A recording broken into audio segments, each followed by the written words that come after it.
Hello friends, welcome to Pratyusha's tips and tricks. आज আমি তোমাদের সাথে পারফেক্ট জেব্রা কেক কিভাবে বানাতে হয় সেই রেসিপি শেয়ার করছি। রেসিপিটা ভালো লাগলে একটা ছোট্ট করে লাইক আর সাবস্ক্রাইব করার অনুরোধ রইল।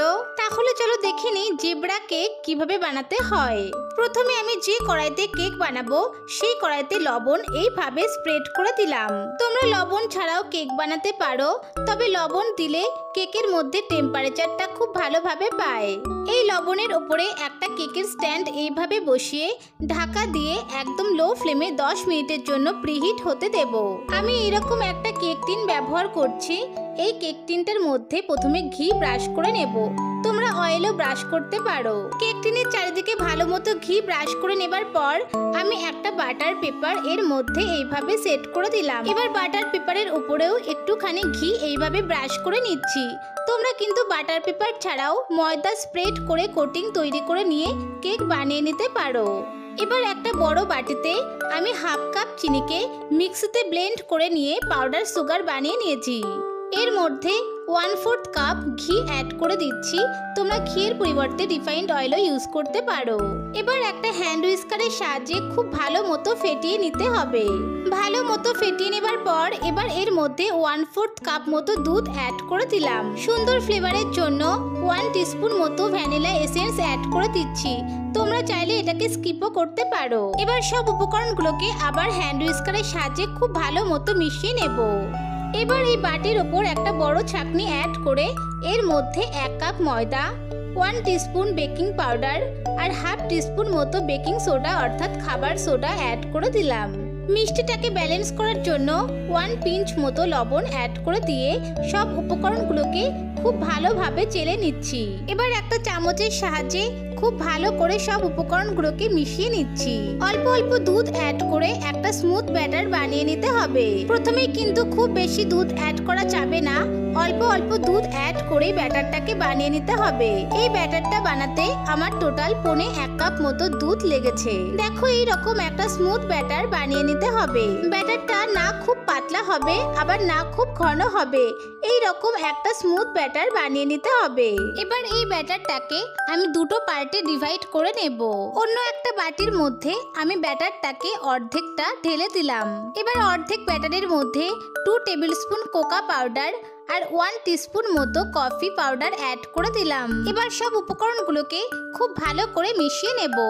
উপকরণগুলো যাতে খুব ভালোভাবে মিশে যায় এর জন্য আমি এর মধ্যে 1 টেবিলস্পুন মতো দুধ অ্যাড করে খুব সুন্দর করে একটা স্মুথ পেস্ট বানিয়ে নেব। দেখো এই রকম একটা স্মুথ পেস্ট বানিয়ে নিতে হবে। এবার যে কেক টিনটা আমি রেডি করে রেখেছিলাম সেই কেক টিনের মধ্যে 2 চামচ মতো হোয়াইট ব্যাটারটা একদম কেক টিনের মাঝখানে অ্যাড করে দেব। ব্যাটারটা একটুখানি স্প্রেড করে সামান্য ট্যাপ করে নিয়ে এবার যে চকলেট ব্যাটারটা বানিয়ে রেখেছিলাম সেই ব্যাটারটা এই হোয়াইট ব্যাটারের মাঝখানে এইভাবে অ্যাড করে দিতে হবে। আবার কেক টিনটাকে সামান্য একটু ট্যাপ করে নিয়ে আবার হোয়াইট ব্যাটার এই চকলেট ব্যাটারের মাঝখানে এইভাবে অ্যাড করে দিতে হবে। আবার ট্যাপ করে নিয়ে হোয়াইট ব্যাটারের মাঝখানে চকলেট ব্যাটারটা আবার এইভাবে অ্যাড করে দিতে হবে। এই একই প্রসেসে যতক্ষণ পর্যন্ত হোয়াইট এবং চকলেট ব্যাটারটা পুরোপুরি শেষ না হয়ে যাচ্ছে ততক্ষণ পর্যন্ত এই প্রসেসটা কন্টিনিউ করে যেতে হবে।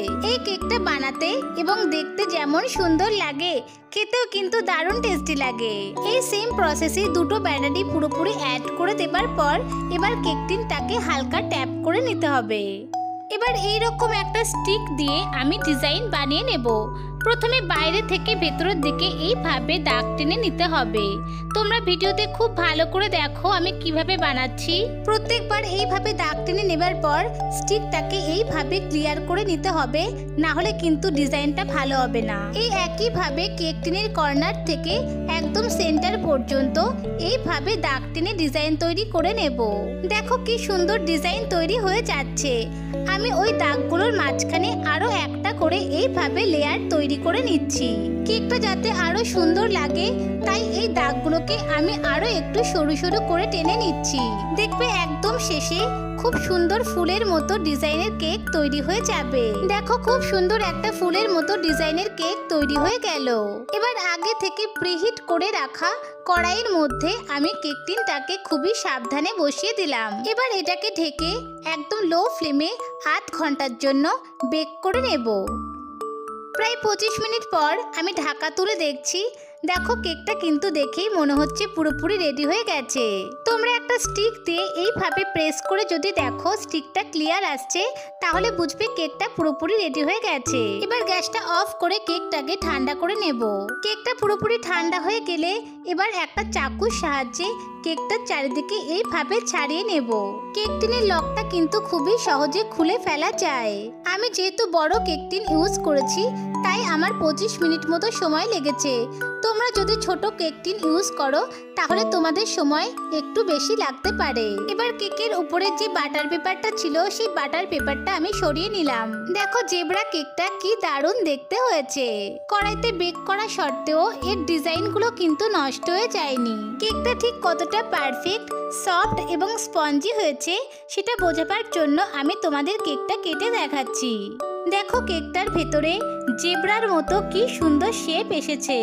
কেকটা কি সুন্দর সফট আর স্পঞ্জি হয়েছে। আশা করি রেসিপিটা তোমাদের খুব ভালো লেগেছে। ভালো থেকো, হ্যাপি থেকো।